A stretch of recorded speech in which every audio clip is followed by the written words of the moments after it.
What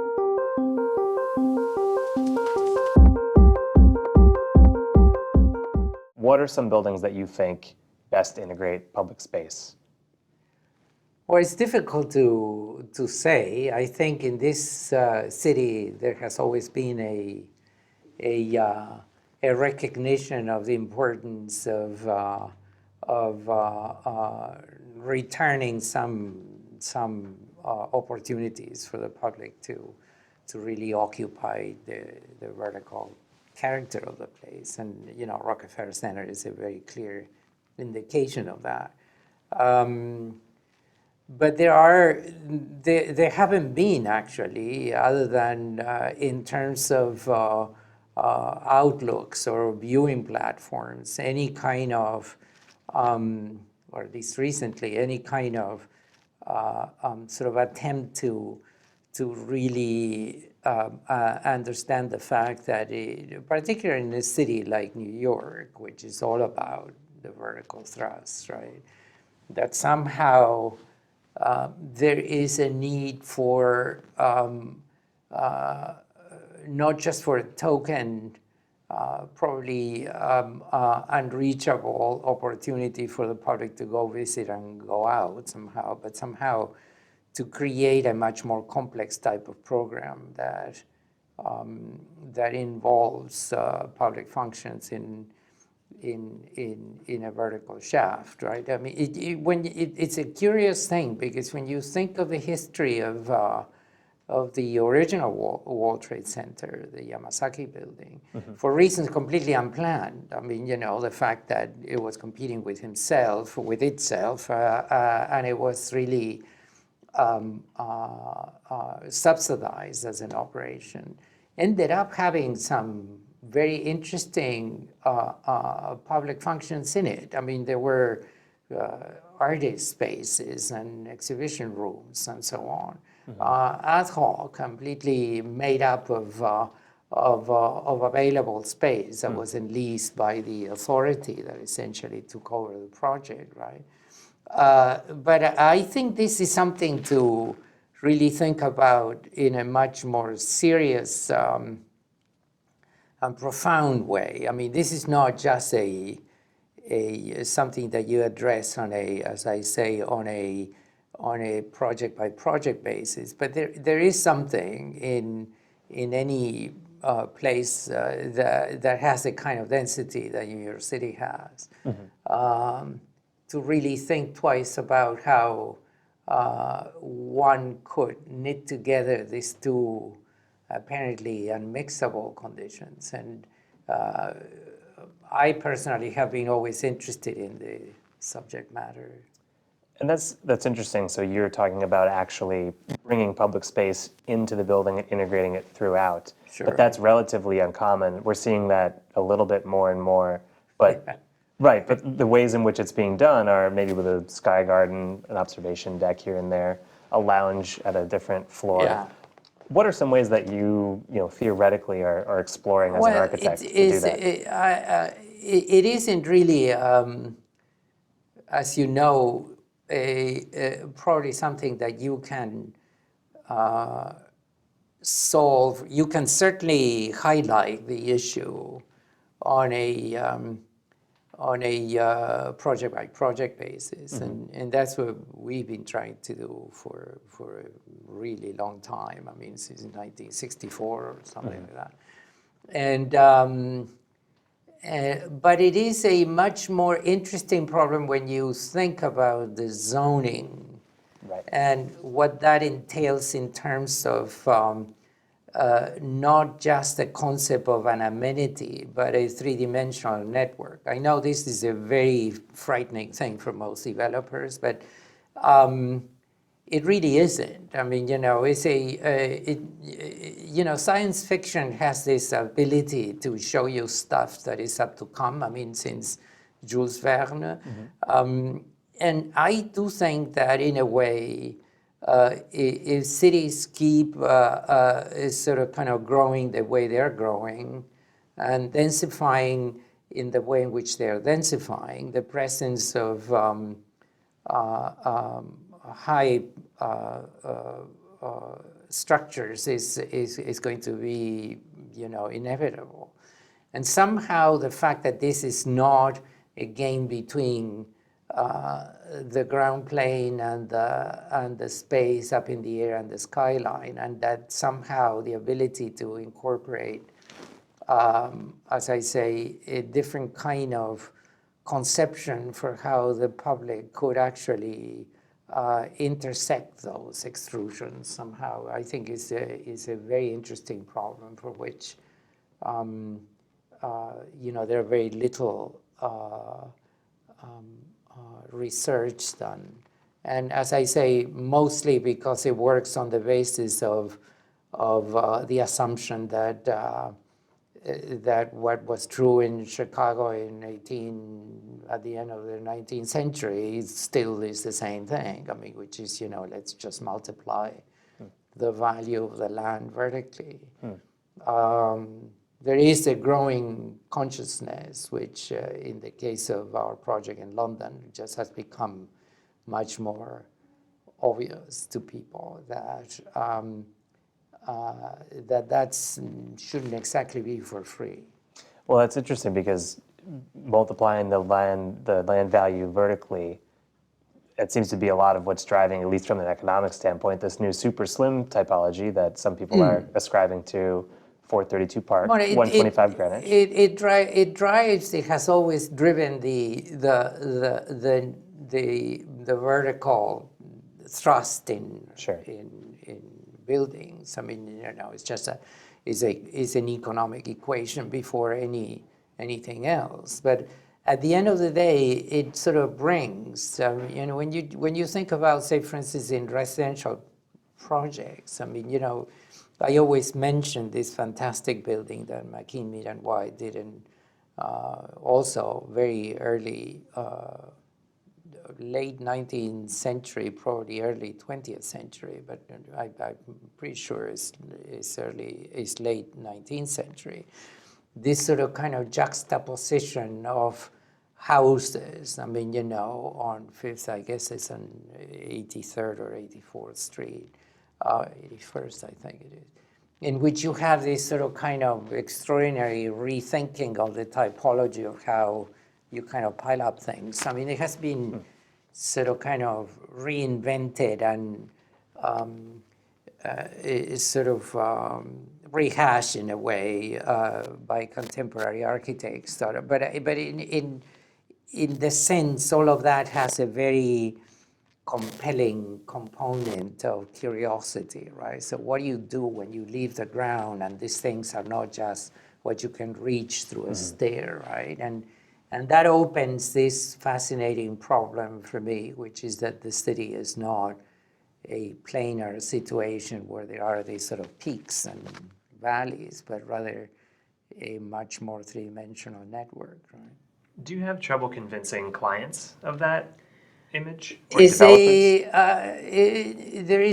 always been, is a fantastic question because the answer is yes, but not because of anything other than what it comes with it, which is if you're capable of explaining, and not all projects are the same, but I mean, in the case of 20th and Church Street, I mean, it came together with an extra 300,000 square feet of space. So, I mean, it wasn't something to dismiss, even though still at that point and later on, I mean, when the project changed hands, I mean, it wasn't an easy thing to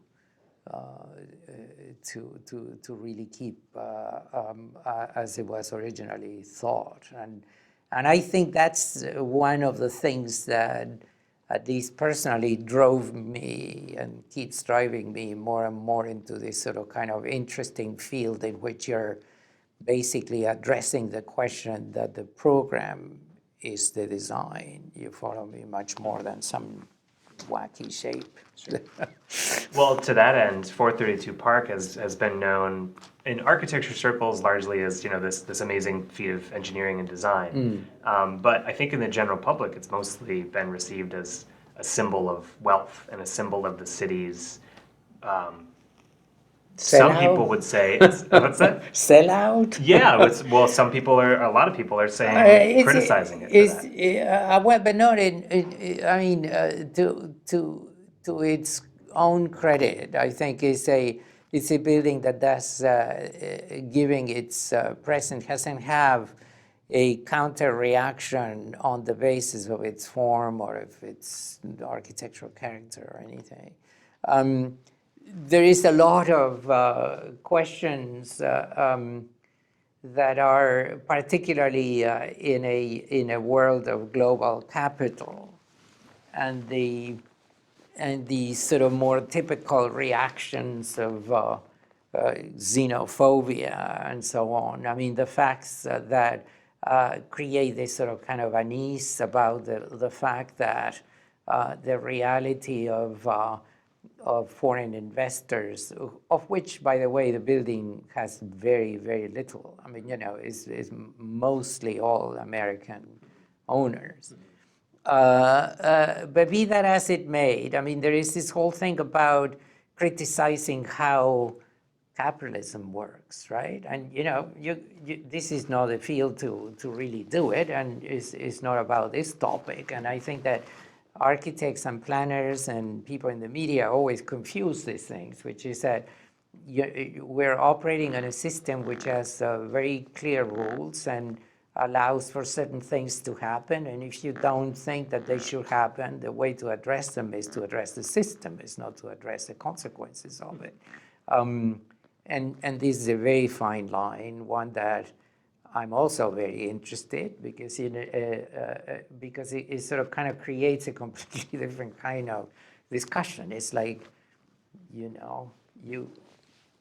in some people's minds, you have cancer and they're giving you aspirins, right? Right. No, I think it's duly noted. I mean, as an architect, it's not necessarily your place to be making those decisions. No, it's not as an architect. I mean, we are in the discipline of development. There is no architecture without developers, and developers are both private and public, and which is one of the reasons why I think that architecture has been, very recently, but not so recently, over the last maybe 20 years or so, confused as an autonomous discipline that works on its own. I mean, there's nothing farther from the truth. I mean, it's just, this is a service industry in which, unless you really understand the things that make the body moves, I mean, you're out of the dancing floor in a minute, right? Right. So far, some people have lasted longer than I thought, but that's not. So, with your role being an architect, as you've just described it, does this flow of global capital, that's the subject of this conference that we're sort of touching on, what sort of opportunities and challenges does that provide you? The most important depends on how you see it. I mean, politicians and urban planners are drawn to consider this influence because it's really yet another source of capital with which to kind of reinvent the city on a constant basis, something that we all do probably inadvertently, but daily, right? This is perhaps the city that changes the most and the fastest. I mean, when I moved my office downtown to Tribeca, I mean, you had to walk with a security guard around, and now you can't lease a piece of square foot because it's more expensive than the Seagrams building. Tell me how crazy this is. But the truth is that the challenges are really quite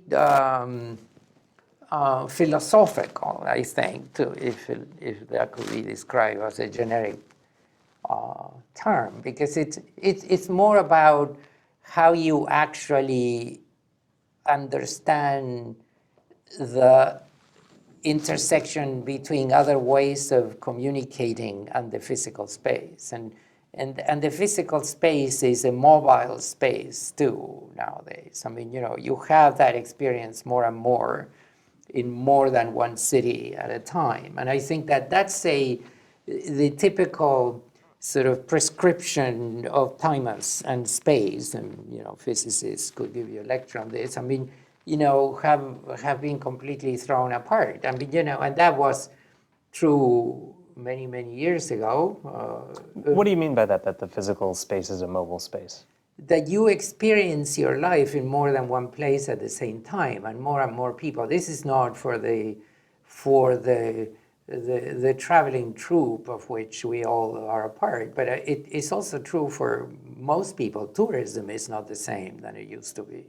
You see, so this sort of kind of listen. I mean, you just have the Syrian crisis. I mean, look at that. I mean, in terms of how a body of people motivated by reasons that are humanitarian and survival levels have the ability or fabricated or create the ability to migrate temporarily or otherwise, I mean physically, without any kind of political organization behind it. I mean, so that you have, I'm sure, an iPad or an intelligent phone and all of that. Sure. I it's not that I do it often, but I mean, sometimes you just grab Google Earth and, you have the best afternoon in your life. I mean, so isn't that like a significant change of perception? And Absolutely. I think that How does it affect your work? well, it affects it on a multiple levels. The first of which is that if you really think that that's all there is, I mean, the visual surface of what you're looking at, you're also making a mistake. I mean, and that's it affects it because the tendency is to kind of brand your work somehow and just sort of move it from one place to another. Mm-hmm. And I don't believe for a minute that that's the appropriate strategy. And it's not that you're going to sort of simply copy or mimic the local. Is that the local still has a gigantic importance, even in the most sort of kind of far-reaching ideas that we may have. I mean, the actual moment where you are, even if you were yesterday in London and 2 nights before in Florence or in South America. I mean, the truth is that what happens in London also only happens in London. And I think that, and the way in which it happens, and I think those conditions are conditions that should inform the design, and that they're not formal. They are by far much more sophisticated than that. And I think nowadays we're in a moment in which everything is about shape.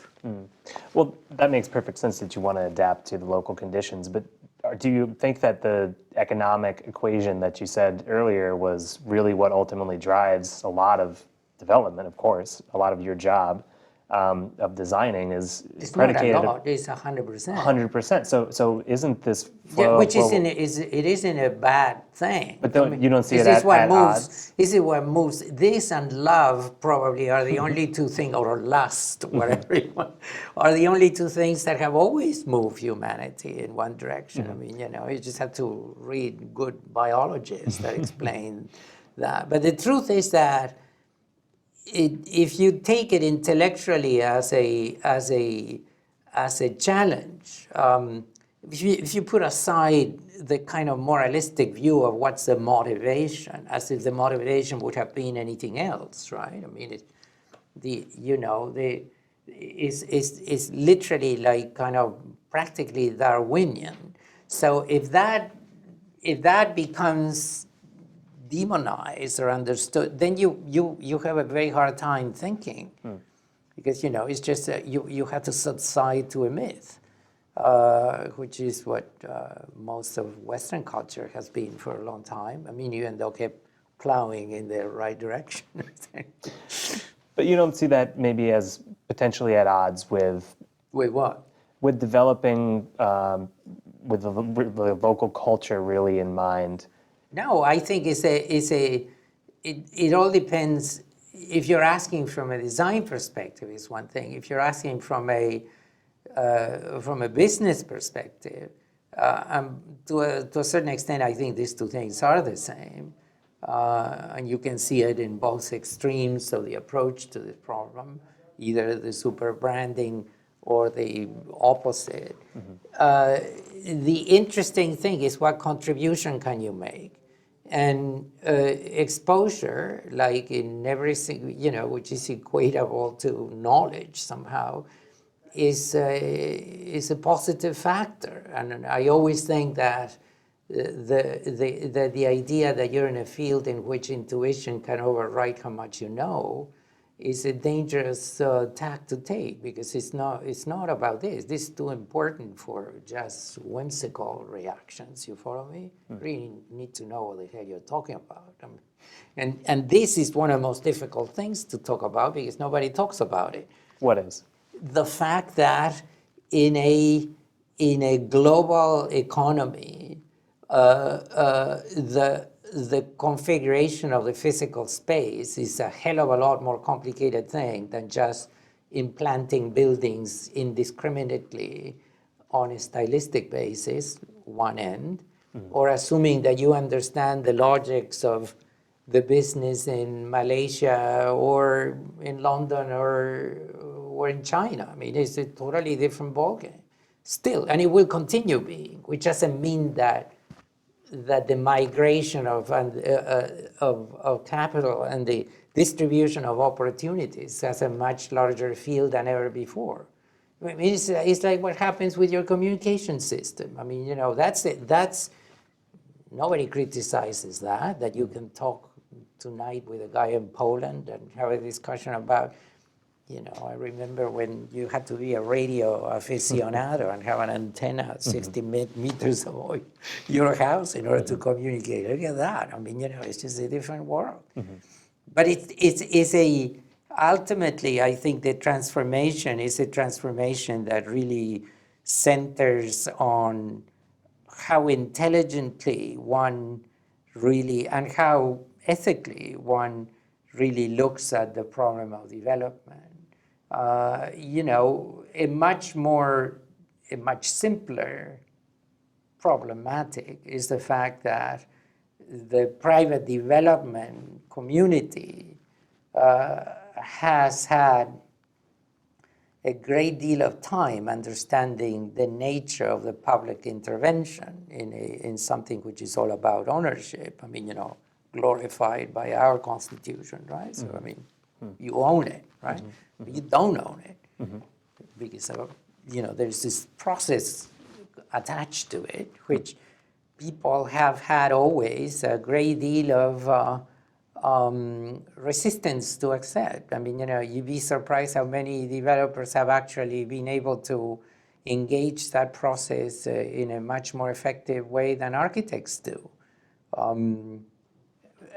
For one thing, I mean, you just have to kind of incorporate this notion that you're an actor on a much more complex field than what the typical distribution of labor indicates, right?